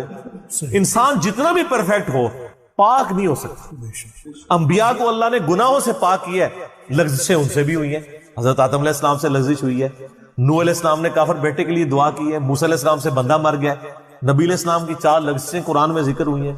غزوہ احد پہ بددعا نکل گئی تھی زبان سے، تو وہ سورہ آل عمران میں آیا کہ آپ کو کوئی اختیار نہیں ہے، آپ نے بددعا دی ہے، اللہ چاہے تو ان کو ہدایت دے. اور پھر اسی خالد ابن ولید کو ہدایت بھی مل گئی، اور اسی مبارک زبان سے جس سے بددعا ملی تھی سیف اللہ کا لقب بھی مل گیا. ٹھیک ہے، یہ سر اللہ کے اختیار ہے. پرفیکٹ صرف گاڈ ہے، اس کی کوئی مخلوق بھی پرفیکشن میں اس لیول پہ نہیں جا سکتی. مخلوق کی یہ اللہ کا نقص نہیں ہے بلکہ مخلوق کا نقص ہے کہ جو مخلوق ہوگا نا وہ پرفیکٹ نہیں ہو سکتا. جیسے خالق ہمیشہ سے ہے، مخلوق ہمیشہ سے ہو ہی نہیں سکتی. وہ کہتے ہیں نا، اکثر لوگ سوال کرتے ہیں کہ اللہ تعالیٰ اپنے ساتھ کا ایک اور خدا پیدا کر سکتا ہے. ہم کہتے ہیں یہ محال ہے، اس لیے کہ جو پیدا ہوگا وہ خدا ہوگا ہی نہیں. جو پیدا ہو گیا تو خدا کون ہے؟ لم یلد ولم یولد. ٹھیک ہو گیا. تو ذکر بھی کریں سر، اللہ کو یاد کریں، جھوم جھوم کے ہر جگہ ذکر کریں. کوئی پروٹوکول نہیں، نہ وضو نہ غسل، ذکر کے لیے کوئی پروٹوکول نہیں ہے. جب مرضی ذکر کریں، اللہ کو یاد کریں. اور اس کے لیے کپڑے پہننا ہونا بھی ضروری نہیں ہے. اکثر لوگ یہ سمجھتے ہیں کپڑے پہننا ضروری ہے، نہ کوئی ضروری نہیں ہے. بعض اوقات بندہ وضو کے لیے اندر چلا جاتا ہے غسل کے لیے، یا غسل کرتے ہوئے تو لوگ بسم اللہ نہیں پڑھتے ہیں، کپڑے پہن کے پھر بسم اللہ پڑھتے ہیں. سر اللہ اور بندے کا کون سا پردہ ہے؟ ٹھیک ہے، آپ کر سکتے ہیں ذکر. اگلا سوال ہے، میں نے اپنی زندگی میں بہت شرک کیا ہے لیکن الحمدللہ اب توبہ کر چکا ہوں، لیکن اس کے باوجود یہی فکر دامن گیر رہتی ہے کہ شرک تو ناقابل معافی گناہ ہے. معلوم نہیں کہ میری توبہ قبول ہوگی بھی یا نہیں، مجھے بتائیں میں کیا کروں. آپ سب سے پہلے تو اس طرح کے خیالات سے توبہ کریں جو آپ کر رہے ہیں. ٹھیک ہے، اس کی وجہ یہ ہے کہ سورہ التوبہ کی آیت نمبر 70 میں اللہ تعالیٰ نے فرمایا کہ جو شخص توبہ کر لے سچے دل کے ساتھ، اور اس سے پہلے بڑے بڑے گناہوں کا ذکر ہوا ہے، ان میں سے ایک شرک بھی. بلکہ اب یہ کریٹیکل سوال ہے تو میں یہ آیت پڑھ کے بھی بتا دیتا ہوں. پارہ نمبر 19 کے اندر جا کے سورہ الفرقان کی آیت نمبر ہے یہ 70. اعوذ باللہ من الشیطان الرجیم، بسم اللہ الرحمن الرحیم. ہاں جی یہ آ گیا، والذین لا يدعون مع اللہ الہا آخر. یعنی اللہ تعالیٰ اہل ایمان کی نشانی بتا رہا ہے کہ وہ ایسے لوگ ہیں کہ وہ اللہ کے ساتھ کسی اور کو الہ کے طور پر نہیں پکارتے. وَلَا يَقْتُلُونَ النَّفْسَ الَّتِي حَرَّمَ اللَّهُ إِلَّا بِالْحَقِّ، اور کسی جان کو ناحق قتل نہیں کرتے. ہاں بفتوی شریعت والا معاملہ علیحدہ ہے، یعنی قتل کے بدلے قتل، وہ بھی گورنمنٹ کا جوڈیشری کا کام ہے، آپ نے خود نہیں کرنا. وَلَا يَزْنُونَ، نہ زنا کرتے ہیں. وَمَن يَفْعَلْ ذَلِكَ يَلْقَ أَثَامًا، جو کوئی یہ 3 گناہ کرے گا عنقریب ان کا عذاب چکھ لے گا. کون سے 3 بڑے گناہ گنوائے گئے ہیں؟ نمبر 1 اللہ کے ساتھ شرک، نمبر 2 قتل ناحق، اور نمبر 3 زنا. حتیٰ کہ بخاری مسلم میں ایک حدیث ہے کہ نبی علیہ السلام سے جب بڑے بڑے گناہوں کے بارے میں پوچھا گیا نا تو آپ نے یہی 3 گناہ گنوائے اور پھر آپ نے کہا قرآن پڑھ کے دیکھو. یعنی نبی علیہ السلام بھی اپنی بات کی دلیل میں قرآن پیش کرتے ہیں. ماشاءاللہ تعالی. والذین لا يدعون مع اللہ الہا آخر ولا يقتلون النفس التي حرم اللہ الا بالحق ولا يزنون ومن يفعل ذلك يلقى اثاما يضاعف له العذاب يوم القیامة ويخلد فيه مہانا. جو یہ 3 گناہ کرے گا اس کے لیے عذاب دگنا کر دیا جائے گا قیامت میں، اور وہ ذلیل و خوار کر کے آگ میں یعنی جھونکا جائے گا. الا من تاب، ہاں اگر کوئی ان گناہوں سے توبہ کر لے. کون سے؟ نمبر 1 شرک، نمبر 2 قتل ناحق، اور نمبر 3 زنا. وآمن وعمل عملا صالحا، اور ایمان لے آئے، یعنی ایمان تو پہلے بھی ہوگا نہیں، صحیح والا ایمان، اور نیک عمل کرے. فَأُولَئِكَ يُبَدِّلُ اللَّهُ سَيِّئَاتِهِمْ حَسَنَات، تو پھر ایسے شخص کے گناہوں کو بھی اللہ تعالیٰ نیکیوں سے بدل دے گا. صرف معافی نہیں سر، جتنے بڑے بڑے گناہ تھے اسی لیول کی بڑی بڑی نیکیاں. وَكَانَ اللَّهُ غَفُورًا رَحِيمًا، اور اللہ تعالیٰ تو بخشنے والا مہربان ہے. وَمَن تَابَ وَعَمِلَ صَالِحًا، جو کوئی توبہ کرے اور نیک اعمال کرے. فَإِنَّهُ يَتُوبُ إِلَى اللَّهِ مَتَابًا، تو اللہ تعالیٰ کہتا ہے کہ میرے ذمہ اس کی توبہ کو قبول کرنا.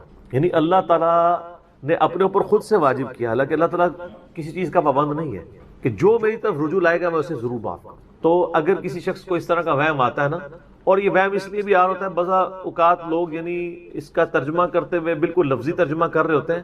قرآن حکیم کی آیات چونکہ پورے کانٹیکسٹ کے ساتھ ہوتی ہیں، بیک گراؤنڈ میں آیات نازل ہوئی ہوتی ہیں، لہٰذا میں جب بھی ان آیات کا ترجمہ کرتا ہوں نا، جب اسپیسیفکلی شرک کو ایڈریس کر رہا ہوتا ہوں، میرا لیکچر نمبر ہے مسئلہ نمبر 3 دعا صرف اللہ ہی سے، اور سچ پیپر بھی ہے اس کے اوپر، تو ہم یہ ترجمہ جو ہے نا، یہ آیت ان اللہ لا یغفر ان یشرک بہ، بے شک اللہ اس گناہ کو کبھی معاف نہیں کرے گا کہ کوئی شخص اللہ کے حضور قیامت والے دن اس حال میں پیش ہوا کہ اس نے دنیا میں شرک کیا ہوا، یعنی بغیر توبہ کے وہ مرا.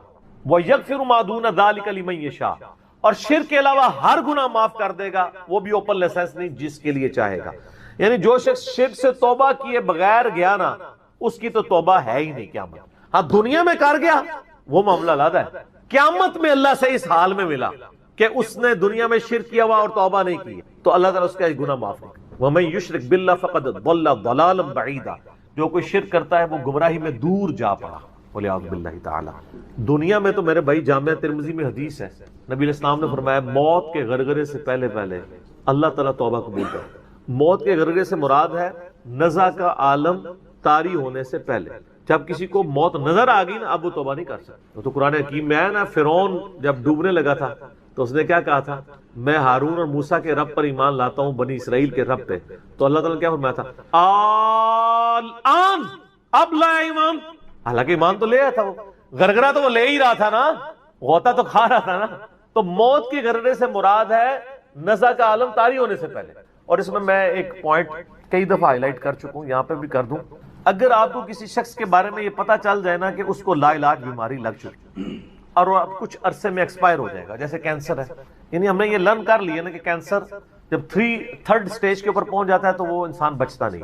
جس شخص کو کینسر ہوا ہے یا سپوز اس کے گردے فیل ہو گئے یا دل بالکل ایج پہ پہنچ چکے، ایسے لوگوں کو یعنی پاکستان انڈیا میں تو لوگ چھپاتے ہیں کہ پہلے ہی نہ کہیں مر جائے. وہ سن کے کتنی حیران کن بات ہے کہ مسلمان جس کے لیے موت ایسٹ ہونی چاہیے، چلو کافر کو تو سمجھ آتا ہے، اس نے تو دنیا ہی کمائی ہے نا، مسلمان بھی یعنی مرنے سے پہلے مر جاتے ہیں موت کا سن کے. ایسا تو نہیں ہونا چاہیے اصولاً.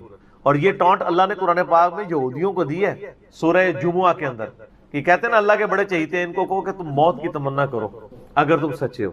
اگر تم اللہ کے چہیتے ہو تو پھر موت تو تمہارے لیے خوشخبری ہونی چاہیے، لائبلٹی نہیں ہونی چاہیے، ایسٹ ہونی چاہیے. اب یہی تان ہمیں بھی آ رہا ہے مسلمان کی حالت نہیں چاہیے اس کو موت کا پتہ چلے تو جناب وقت سے پہلے ہی مرنے کی کوشش کرے. تو لیکن آپ یورپ امریکہ میں اگر کسی کو بیماری ہو نا اس کو بتا دیا جاتا ہے کہ سر پلان کر لیں 6 مہینے ہیں, اور 6 مہینے بھی ان کے پلان ہے, وہ 6 سال بھی ہو سکتے ہیں 6 گھنٹے بھی ہو سکتے ہیں, وہ تو اللہ کی مرضی ہے, وہ ایک ایسٹیمیٹ بتاتے ہیں. یہاں پہ لوگ چھپا لیتے ہیں. اس کا نقصان یہ ہے کہ نہ وہ اپنی لائف کو یعنی کوئی وراثت کے پوائنٹ آف ویو سے مینج کر سکتا ہے, اور سب سے بڑھ کے اسے توبہ کی طرف آپ کو لانا چاہیے. میں تو کہتا ہوں جی کسی کو کینسر ہو گیا ہے, ابھی اس میں موت کا غرغرہ نہیں آیا, کوئی کینسر ہوا ہے نا, پتہ نہیں کب مرنا ہے, ٹھیک ہے نا, نزع کا عالم بھی نہیں ہے, اس کو سب سے پہلے بتائیں کہ بھائی تمہیں لا علاج بیماری ہے, تمہاری ڈیتھ کسی بھی وقت ہو سکتی ہے, اللہ کی طرف رجوع لاؤ. سر اس نے پوری زندگی بھی عیاشی کی تھی نا, وہ اپنی آخرت مینج کر سکتا, وہ تو خیر کر سکتا ہے, ہمیں بھی اپنی آخرت مینج کرنی چاہیے. روزانہ مرنے سے پہلے توبہ کرنی چاہیے. روزانہ ہم مرتے ہیں نا, صحیح بخاری میں حدیث ہے نا, نبی علیہ السلام رات کو سوتے ہوئے کیا دعا مانگتے تھے؟ اللہم باسمک اموت و احیا, میں تیرے نام پر مرتا اور جیتا ہوں, یعنی سوتا اور جاگتا ہوں, کیونکہ صحیح بخاری میں حدیث ہے موت جو ہے وہ نیند کی بہن ہے. اور جب آپ صبح اٹھتے ہیں تو وہ بھی صحیح بخاری میں دعا ہے, الحمدللہ الذی احیانا بعد ما اماتنا والیہ النشور. تمام تعریفیں اس اللہ کے لیے ہیں جس نے مجھے مرنے کے بعد زندہ کیا, یعنی موت کے بعد زندہ, اور میں نے پلٹ کے اس کی طرف جانا ہے. تو رات کو سونے سے پہلے توبہ کریں, اور سب سے بیسٹ توبہ تو وہ بخاری مسلم میں حدیث ہے, جس نے رات میں سورۃ البقرہ کی آخری 2 آیات پڑھ لی اسے ہر چیز سے کفایت کر جائیں گی. آمن الرسول بما انزل الیہ من ربہ والمؤمنون کل آمن باللہ وملائکتہ وکتبہ ورسلہ لا نفرق بین احد من رسلہ وقالوا سمعنا واطعنا غفرانک ربنا والیک المصیر لا یکلف اللہ نفسا الا وسعها. آنورڈ. اس میں تجدید ایمان بھی ہے, اللہ پر ایمان, کتابوں پر, فرشتوں پر. اس کے بعد دعائیں ہیں, ربنا لا تؤاخذنا ان نسینا واخطانا, اس کے اندر توبہ شامل ہے. سب سے بیسٹ تجدید ایمان جو ہے سورہ بقرہ کی آخری 2 آیات ہیں, اور یہ ہمارے وظیفے میں ہم نے بلو کارڈ کے اوپر بھی لکھا ہے کہ نبی علیہ السلام نے فرمایا, اور یہ حدیث بخاری مسلم دونوں میں, جو شخص رات کو سونے سے پہلے سورۃ البقرہ کی آخری 2 آیات پڑھ لے, اس میں جو کچھ اللہ سے مانگا ہے وہ اس کو دے دیا جائے گا. یہ بھی الفاظ ہے, تو اس میں کیا کچھ مانگا ہوا ہے؟ تو تجدید ایمان.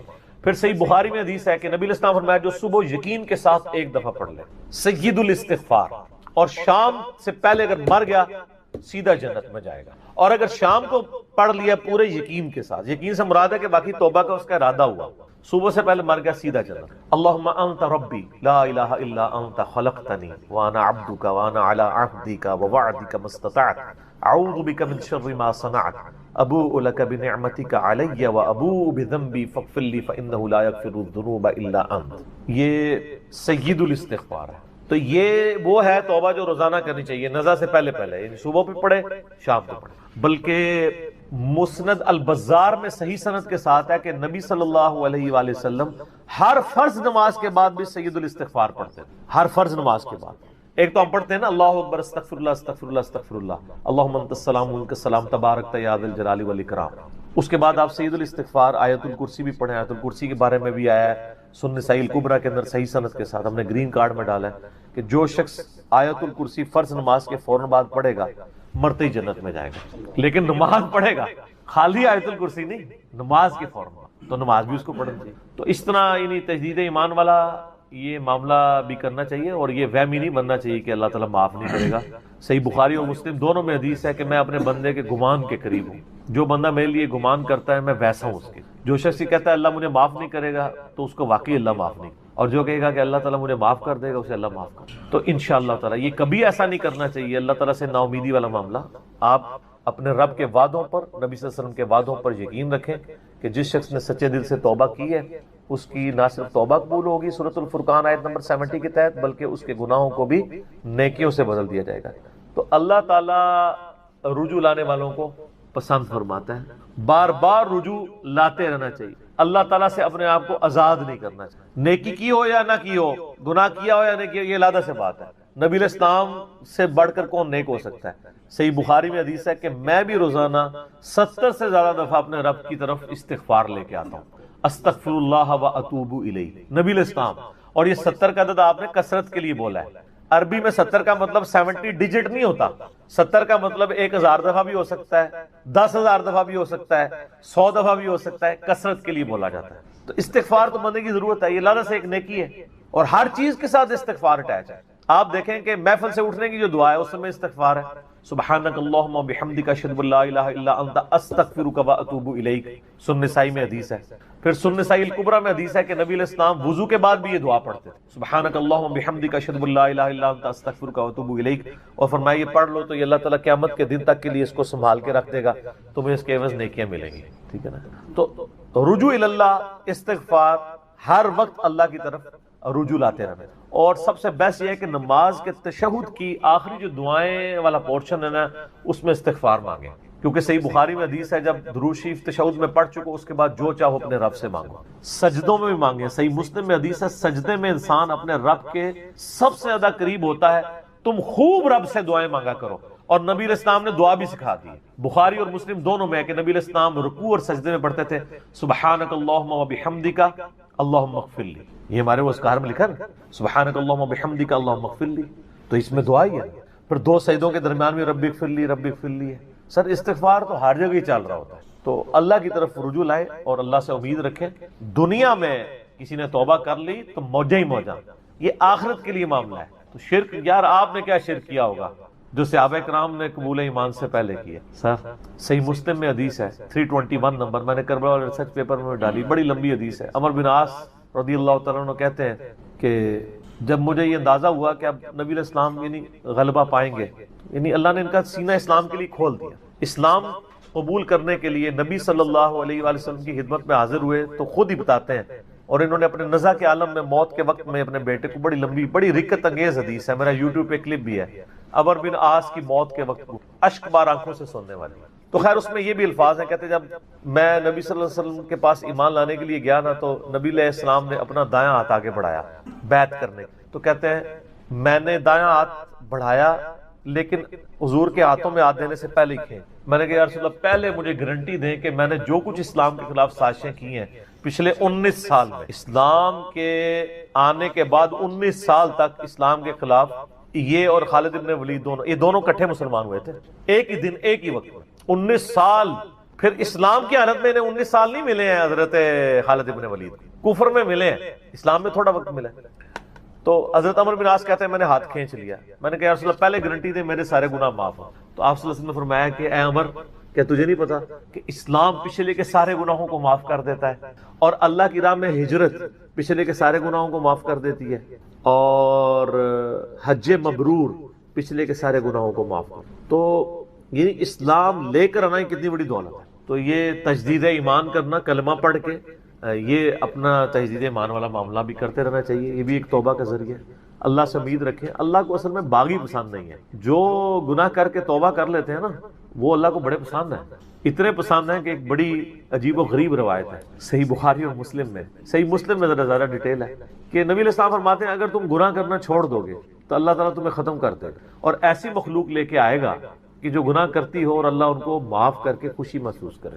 اچھا اس کو بعض لوگوں نے دوسری طرف لے لیا، ان کا جی اللہ تعالیٰ گناہوں سے بڑا خوش ہوتا ہے، نہیں نا، اصل میں یہ بتانا چاہ رہے تھے نبی صلی اللہ علیہ وآلہ وسلم کہ انسان کے اندر بلٹ ان فالٹ رکھا گیا ہے کہ وہ غلطی کرے گا، اصل مسئلہ یہ ہے کہ وہ آدمی بنے۔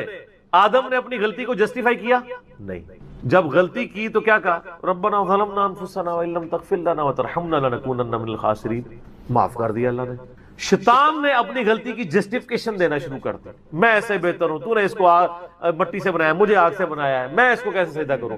جو اپنی غلطی کی جسٹیفیکیشن دے وہ شیطان ہوتا ہے، اور جو اپنی غلطی کی جسٹیفیکیشن دیے بغیر سیدھی معافی مانگ لے وہ آدمی ہوتا ہے۔ ہم کہتے ہیں نا آدمی، آدم کے ساتھ اس کی مضبوط ہو جاتی ہے۔ تو رجوع اللہ، تو وہ نبی علیہ السلام یہ بتانا چاہ رہے تھے کہ ایسی مخلوق جو گناہ نہ کرے وہ تو آلریڈی اللہ کے پاس موجود ہے، فرشتے۔ اللہ نے انسان اور جن کو ایسی مخلوق بنایا ہے جو اپنی ول سے اپنے رب کو چوائس کرے، فَأَلْهَمَهَا فُجُورَهَا وَتَقْوَاهَا، ان میں یعنی برائی کا مادہ بھی رکھ دیا، اچھائی کا بھی، وہ خود اپنی عقل ایز اے انسٹرومنٹ یوز کر کے یہ اللہ تعالیٰ کو خود سے وہ چوز کرے۔ ایسی مخلوق اللہ کو چاہیے تھی۔ سر یہی وہ چیز ہے جیسے انسان فرشتوں سے افضل ہو جاتا ہے، اور میں اکثر کہا کرتا ہوں کہ یہ وہ دولت ہے جو جبرائیل کے پاس بھی نہیں ہے۔ سر جبرائیل مجھ سے اگر میرا ایمان ایکسچینج کرنا چاہے نا میں نہیں کرتا۔ جبرائیل نے خدا کو مانا ہے خدا کی مرضی سے، اور میں نے خدا کو مانا ہے اپنی مرضی سے، اس کا کوئی ایکویلنٹ نہیں۔ اسی لیے انسان اشرف المخلوق ہے، اسی لیے انسان کو اللہ نے اتنا درجہ ہے فرشتے سے بہتر انسان بننا، مگر اس میں لگتی ہے محنت زیادہ۔ انسان بنے، آدمی بنے، یہ نہ ہو کہ اولئک کالانعام بل ہم اضل، جو سورۃ الاعراف میں ہے کہ وَلَقَدْ ذَرَأْنَا لِجَهَنَّمَ كَثِيرًا مِنَ الْجِنِّ وَالْإِنسِ، جنوں اور انسانوں کی اکثریت دوزخ کے لیے ہی پیدا ہوئے ہیں۔ یہ اللہ نے ایکسپرٹ اوپینین دیا، یہ نہیں ہے کہ میں نے دوزخ کے لیے ان کو بنایا۔ ساتھ یہ ہے کہ ہم نے ان کو کام دیے تھے، یہ سنتے نہیں، سننے کا سا نہیں سنتے، آنکھیں دی تھی دیکھتے نہیں، دیکھنے کا سا دیکھتے نہیں، یعنی عبرت والا، اور عقل دی تھی، دل دیے تھے، آپ عقل کر لیں ترجمہ، دل کر لیں، وہ سوچتے نہیں ہیں۔ اولئک کالانعام بل ہم اضل، یہ تو چوپایوں کے مانند ہے، بلکہ ان سے بھی بدتر ہیں، جو آنکھ، کان اور عقل کو یوز کر حق بات تک نہیں پہنچتے۔ ولا تقف ما لیس لک بہ علم، 10 کمانڈمنٹس میں سے 9 کمانڈ کیا ہے؟ سورہ بنی اسرائیل آیت نمبر 36۔ اے انسان، کسی چیز کی پیروی اس وقت تک مت کرنا جب تک تجھے اس کے بارے میں ڈیفینیٹ علم حاصل نہ ہو جائے۔ ان السمع والبصر والفؤاد کل اولئک کان عنہ مسئولا، بے شک کان، آنکھیں اور عقل ان کے بارے میں پوچھا جائے گا، تم نے ان کو یوز کر کے حق بات تک پہنچنے کی کوشش کیوں نہیں کی ہے؟ اچھا، ہم کوشش ماشاءاللہ کر رہے ہیں، لیکن دنیا میں حق بات تک پہنچنے۔ میں آپ سے ایک چھوٹا سا سوال کرتا ہوں، آپ موٹر بائک پہ جا رہے ہو، دن کے وقت آپ نے ہیڈ لائٹ کھولی ہوئی ہو، سامنے سے آپ کو کوئی یوں اشارہ کرے تو آپ اسے گالی سمجھیں گے؟ فوراً ہیڈ لائٹ آف کریں گے۔ لیکن معذرت کے ساتھ آپ کوئی دینی غلطی کر رہے ہو اور آپ کو کوئی ہائی لائٹ کرے تو آپ اس دینی غلطی کے ہائی لائٹ ہونے کو اسی اشاری کی طرح سمجھیں گے یا آگے سے اس کو پڑھ دیں گے؟ زیادہ تو یہی ہوتا ہے، پڑھ دیتے ہیں۔ اسی لیے اکثر لوگ بتانا ہی چھوڑ گئے ہیں، وہ کہتے ہیں یار کیا دسیے، کتنے بوڑھے ہو چکے ہیں، وضو کرنے کا طریقہ نہیں، یہاں تک صرف بازو اوپر کیا ہوتا ہے، ان کو پتہ نہیں کہ کون سمیت دھونا ہے۔ سال لوگ دیکھ رہے ہوتے ہیں، کہتے ہیں یار چھوڑ۔ حالانکہ وہی بندہ اس وقت گڑھے میں گرنے لگے نا تو کتنے لوگ اس کو پکڑانے کے لیے آ جائیں گے، کیونکہ وہ فزیکلی نظر آ رہا ہوگا نا، آخرت کا گڑھا نظر نہیں آ رہا نا، انسان کہتا ہے خیر ہے۔ یہی ہمدردی ہماری آخرت کے پوائنٹ آف ویو سے بھی ہونی، اور یہی حوصلہ ہمیں سننے کے اعتبار سے بھی ہونا چاہیے۔ میں اکثر کہتا ہوں کہ دنیا میں اگر آپ کو گالی دے کے بھی آپ کے دنیا کے نفع کی کوئی بات کرے نا، فلانا ٹینگیا تو اتنے بیٹھے ہیں، ادھر تو اناؤنسمنٹ ہوئی ہے کہ جناب جو اپنا شناختی کارڈ لے کے آ جائے تو اس کو راشن فری مل رہا ہے، تو آپ کو اس دوست کی گالی یاد آئے گی کہ یار بڑی مہربانی، بعد میں بھی آ کے بھی شکریہ ادا کریں گے۔ لیکن وہی دوست آپ کو پیار محبت سے بات سمجھائے کہ یار یہ تم غلط کر رہے ہو، آپ اس کو کتے کی طرح پڑ جاتے ہیں، اور کوئی نہیں تو کہتے ہیں اس کو تمیز ہی نہیں بات کرنے کی۔ دنیاوی طور پہ وہ گالی نکال کے بھی دنیاوی فائدے کی بات کرے تو آپ تمیز کو نہیں دیکھتے، اور آپ کے آخرت کے فائدے کی بات وہ لجاجت سے بھی کرے تو آپ کہتے ہیں تمیز سے نہیں بات کر رہا۔ اصل میں آپ نے خود کبوتر کی طرح آنکھیں بند کی ہوئی ہیں، بلی کو غائب کرنا چاہتے ہیں لیکن بلی غائب نہیں ہوگی، تھوڑی دیر بعد آپ کی گردن مروڑ لے، والعیاذ باللہ تعالیٰ۔ یعنی یہ ایک انسان کے اوپر ایک موت کی تلوار تو لٹک رہی ہے، ٹھیک ہو گیا؟ تو ان کو کہ بے فکر ہے، توبہ قبول ہے انشاءاللہ تعالی۔ اگلا سوال، کیا فرض نماز کے بعد 3 بار استغفر اللہ کے بعد ایک دفعہ سید الاستغفار بھی پڑھ سکتے ہیں؟ یہ بدعت تو شمار نہیں ہوگا؟ نہیں، کوئی بدعت نہیں ہوگا۔ صحیح مسلم میں حدیث ہے کہ نبی علیہ السلام فرض نماز کے بعد 3 دفعہ استغفر اللہ پڑھتے تھے اور پھر ایک دفعہ پڑھتے تھے اللہم انت السلام و منک السلام تبارکت یا ذا الجلال والاکرام۔ اور بخاری اور مسلم دونوں میں ہے کہ فرض نماز کا مکمل ہونا نبی علیہ السلام کی ہم تکبیر کی آواز سے پہچانتے تھے، یعنی بلند آواز سے آپ اللہ اکبر کہتے تھے۔ پہلے ایک دفعہ اللہ اکبر بلند آواز سے کہنا ہے، پھر 3 دفعہ آہستہ آواز میں استغفر اللہ۔ یہ ہمارے اہل حدیث بھائی جو ہیں اس سنت پہ عمل کر رہے ہیں، لیکن وہ استغفر اللہ بھی اونچا بولتے ہیں۔ استغفر اللہ اونچا بولنا خلاف سنت ہے، صرف اللہ اکبر بلند آواز۔ اور دوسری طرف علماء عرب ہیں، انہوں نے اپنے اذکار کارڈ میں سے اللہ اکبر نکال ہی دیا ہوا ہے، وہ صرف استغفر اللہ پڑھتے ہیں۔ اور جب ان سے پوچھیں کہ یار اللہ اکبر نہیں پڑھتے، وہ کہتے ہیں نہیں، یہ جو بخاری مسلم میں ہے نا کہ نبی علیہ السلام بلند آواز سے تکبیر پڑھتے تھے، تو تکبیر سے مراد استغفر اللہ ہے۔ دیکھیں آپ بندہ کو ضد میں، استغفر اللہ کس عربی ڈکشنری میں تکبیر ہے؟ اگر آپ نہیں مانتے تو ہم آپ کو علم الکلام اور فقی والا جواب دیتے ہیں۔ بخاری مسلم میں حدیث ہے، حضرت ابو ہریرہ کہتے ہیں کہ نبی علیہ السلام جب نماز شروع کرتے تو تکبیر کہتے، جب رکوع میں جاتے تو تکبیر کہتے، جب رکوع سے سر اٹھاتے تو سمیع اللہ لمن حمیدہ ربنا ولک الحمد کہتے، جب سجدے میں جاتے تو تکبیر کہتے، جب سجدے سے سر اٹھاتے تو تکبیر کہتے۔ تو کیا وہ استغفر اللہ کہتے تھے؟ کہتے نہیں، وہ اللہ اکبر ہی ہوتا تھا۔ تو بخاری مسلم میں جو ہے کہ نماز کا ختم ہونا میں تکبیر کی آواز سے پہچانتا تھا، تو وہ بھی پھر استغفر اللہ نہیں، تکبیر ہی ہے۔ یہ میں نے فقی علماء عرب کو بھی دی تھی، اور وہ بڑے ضد میں ہیں۔ وہ کسی کارڈ کے اوپر ان سے جو عربی کارڈ بھی چھپ کے آتے ہیں نا، آپ لوگ اگر دیکھیں نا، وہ اللہ اکبر نہیں لکھا ہوتا۔ یہ تو شکر ہے دارالاسلام والوں نے، چونکہ انٹرنیشنلی سب سے بڑا ادارہ ہے اہل حدیث کا، انہوں نے جو اذکار والے چھاپے اس میں اللہ اکبر چھاپا ہے، تو یہ عام ہوا ہے، ورنہ پاکستان کے اہل حدیث بھی اس کے اندر مبتلا ہو گئے تھے۔ اب ایون یہاں جو عرب ملکوں سے اہل حدیث آتے ہیں نا، وہ اللہ اکبر نہیں اونچا کہتے، وہاں پہ ٹرینڈ نہیں ہے۔ وہ سنت ہی کھا گئے ہوں گے. دیکھو ایک سوال میں کتنے جواب دیتے ہیں. تو استغفراللہ کے بعد آپ سید الاستغفار پڑھ سکتے ہیں. بخاری میں حدیث ہے جو بندہ سید الاستغفار صبح کے وقت ایک دفعہ پڑھ لے پورے یقین کے ساتھ, یہ انٹرنیشنل نمبر کے مطابق ہے 6306. ٹھیک ہے جی, ابھی تو میں جوان ہوں. اللہم انت ربی لا الہ الا انت خلقتنی وانا عبدک وانا علی عہدک ووعدک ما استطعت اعوذ بک من شر ما صنعت ابوء لک بنعمتک علی وابوء بذنبی فاغفر لی فانہ لا یغفر الذنوب الا انت. جو صبح کے وقت پورے یقین سے پڑھ لے, مرن شام سے پہلے مر گیا تو جنتی, اور جو شام کو پڑھ لے صبح سے پہلے پڑھ گیا تو جنتی. یہ صبح شام کے اذکار بلو کارڈ میں ہمارا یہ ذکر موجود ہے. آپ یہ سید الاستغفار فرض نماز کے بعد پڑھ سکتے ہیں, بلکہ سنت بھی ہے. گرین کارڈ میں ہم نے نہیں ڈالا ہوا, جگہ نہیں تھی.